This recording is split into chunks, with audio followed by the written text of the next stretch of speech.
of the rim. Garnett on the slam. Oh, here's a Curry way downtown. Oh, what a shot from Curry.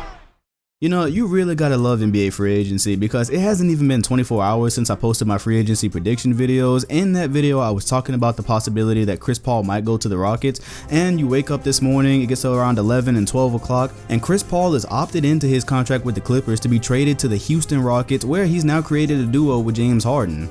It's interesting because I was just questioning how this was going to work. Obviously, James Harden was playing a lot of point guard this season. We all know that no matter what position he's playing, he dominates the ball a lot. And now he's got Chris Paul, who is also going to need the ball. So while I do think there could be some conflict there, from the Rockets perspective, and if you're a Rockets fan, you've probably got to be happy about this because realistically, you know you were never going to win a championship with just James Harden and a bunch of shooters. That was never going to happen. So now they've added Chris Paul, and it cost them Patrick Beverley, a 2018 pick, Lou Williams, and Sam Decker. Patrick Beverley and Lou Williams were important to how the Rockets were playing, but you don't have to feel so bad about losing Patrick Beverley's defense because Chris Paul's a great defender too. Chris Paul has made 9 all-defensive teams, and he was on the first team this year.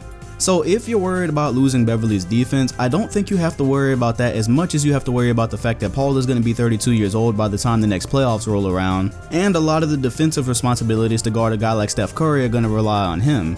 That being said, aside from the defense, you added a lot of scoring and facilitating with this trade, so it was good from that perspective, but the Rockets still have to get better. Losing Lou Williams off the bench was pretty big because he was definitely providing a good scoring punch for the Rockets, but you did retain 6th Man of the Year Eric Gordon, so that's something that's going for them as well. That being said, it's going to take a lot more than just Chris Paul and James Harden to win you an NBA championship in this league, so that's why I want to talk about possible big threes the Rockets could build, because obviously that's the big template, is you either need a big 3 or a big 4 to win the NBA championship. And now that you've got it set with Chris Paul and Harden as a duo, it's hard to imagine that some other players aren't looking at this and thinking that maybe they would be a good destination to try to compete with the Warriors and the Cavaliers. So let's go ahead and jump into 3 players that the Houston Rockets could go after to create the next big 3 in the NBA. Number 3, Blake Griffin. Alright, so let's just go ahead and establish what you guys are probably already saying behind your screens. It would be difficult for the Rockets to get Blake Griffin because of what they would have to pay them versus what they have left in cap space. Of course, they would have to get pretty creative to get Blake Griffin, but so would the Oklahoma City Thunder, and that's one team that I saw is still after him this summer. So this is pretty interesting because Chris Paul and Blake Griffin just pretty much spent the last 5 or 6 seasons playing together. They never got past the second round, and even in years when you thought they probably should have done more than they actually ended up doing, it was always injuries that derailed them. I believe for the past 2 years straight, injuries derailed them out of the playoffs. Blake Griffin got hurt yet again, so that obviously puts a big question mark on him. So there's a gigantic red flag when you look in the last 3 seasons and see that Blake has only played 67, 35, and 61 games. That's a lot of time to miss.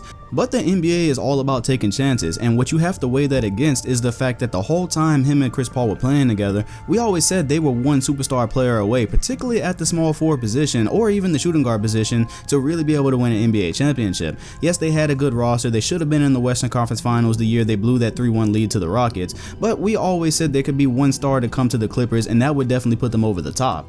And now the bed is kind of made because Chris Paul is now with James Harden. There goes your shooting guard. Blake Griffin has already opted out of his Clippers contract, and I highly doubt he's going back to the Clippers. There's just no reason. If the Rockets can work out a way to obtain Blake Griffin in free agency, does Chris Paul, James Harden, and Blake Griffin not sound like something you would at least want to give a shot at? Let's not forget that Blake Griffin is still giving you 21 points and 8 rebounds. Him and Chris Paul can play together. And now you've got James Harden at the shooting guard position, so there's a lot more diffusion of responsibility on that team. And this acquisition would be a lot along the lines of what I was talking about with Paul Millsap yesterday when I was saying that I think the Rockets need to go legit and not just have specialists on the team, because you're not going to win a championship with Ryan Anderson at your power forward position. This is actually the reason I was so surprised they were going so hard after Chris Paul in the first place, because I thought they were going to pursue a big man a little bit more than they would a point guard, especially with having James Harden on the team. So from what I've heard, the Rockets, before they even got Chris Paul, were going to pursue Blake Griffin anyways. Now they've got Chris Paul, and yes, they didn't ever go far together, but at least as far as play style, we know they work together. So if they want to create a big 3, I say snatch Blake Griffin, and now you've got a big 3 of Harden, Paul, and Griffin, and just give it a chance and see if it works out. But of course, I would much prefer that the Rockets don't actually do this, seeing that we need somebody in Boston to replace Amir Johnson, and even with Blake Griffin being injury prone, I'm ready to go ahead and give him that shot. Number 2, Carmelo Anthony. So let me go ahead and get two things straight here. First of all, this is not a move that I'm advocating because I don't think Carmelo Anthony and James Harden on the same team would be a championship combination. I'm actually pointing this out because the combination of conditions that make this move kind of likely. And the second thing I wanted to point out is that Carmelo Anthony is not a bum despite what the internet says. He can still give you 22 points a game. Now, of course, I do have to point out that he's been doing it pretty inefficiently for the last few years, but he is playing for a terrible Knicks team. You put him on a team that has to worry about guarding Chris Paul and James Harden, now all of a sudden he's giving you 20 plus points a game and probably at a higher field goal percentage as well. But let's talk about why I think this actually could happen. Now, first of all, the Knicks did just fire Phil Jackson finally because he was doing a terrible job managing that team. So I'm not exactly sure what the climate is like right now because first, when he was in charge, they were talking about trading Porzingis and trading Carmelo Anthony or buying him out. I'm not sure if they still want to do that, but the fact of the matter is the Knicks have needed to rebuild for a long time around Porzingis, so they still might not want him around. In that case, Carmelo Anthony may secure a buyout, and if it does play out that way, he doesn't have to worry about playing for whatever team he's going to next season on a big money contract. That way a team can probably get him at a discount. So that creates the perfect conditions for the Rockets to go after him should they want him, because then they'll be able to afford him. Now again, this is a move I brought up because I think it could happen. It's not because I want it to happen or I think it's gonna look that good. First of all, I understand James Harden is not the terrible defender he was over the past years where you see the montages of him just letting people blow by and whatnot. That being said, he's still not the best defender. Carmelo Anthony's not a defender either, so you put Carmelo Anthony on the Rockets, that team is gonna be scoring a hell of a lot of points while also giving up a hell of a lot of points. But let's be real here for a second. This is a Mike D'Antoni coached team. When has a Mike D'Antoni coached team ever cared about defense? Go back and look at the Suns, even last year's Rockets. While they weren't as bad defensively as we all thought they were going to be, they still weren't known for their defense. D'Antoni teams are always known for blazing offenses, just like the one the Rockets just showed last season. So now you've got Chris Paul, James Harden, and then Carmelo Anthony on top of that. That from an offensive standpoint, it kind of works out beautifully. On top of that, this has tons of appeal to people like me because I even made a video about thinking Carmelo Anthony should go to the Clippers back when Chris Paul had actually verbally agreed that he was going to stay with the Clippers. That was months and months ago. I don't know what happened to that. But anyways, I said, okay, well, these two guys have not won rings, and I think by now they should have at least been in contention for them. So yeah, that hasn't changed. The scenery has changed, but I would still love to see Chris Paul and Carmelo on the same team. Paul, Harden, and Melo would be a nightmare to guard every night, but let's just go ahead and state facts here that there's not a chance in hell that team would win an NBA championship because it takes more than a blazing offense to win that. You take a look at what's so special about the Warriors these days, and it's that they have an offense that nobody can guard, but they also have a defensive player of the year as well as just playing overall great defense. So I don't really need to explain that. This is not a championship combination, but it is something that could happen, and that's why I brought it to your attention. Number 1, Paul George. I honest to God feel like in the last 2 weeks I've said that Paul George could end up on all 30 rosters in the NBA. I've brought up Boston, LA, the Wizards, the Cavs, like it's just gone everywhere. And in one of those videos I might have even alluded to the Rockets, but back then I was like, I don't really see a pathway for that to happen. But now it actually could, because this goes back to what I was saying. There seems to be a lot of people out there that are just dead set on the notion that Paul George wants to be a Los Angeles Laker. And while that may be true, that could all change if he gets on a team like the Rockets with Chris Paul and James Harden. Given the state of what kind of team it takes to win, that's now a very attractive destination for somebody like Paul George.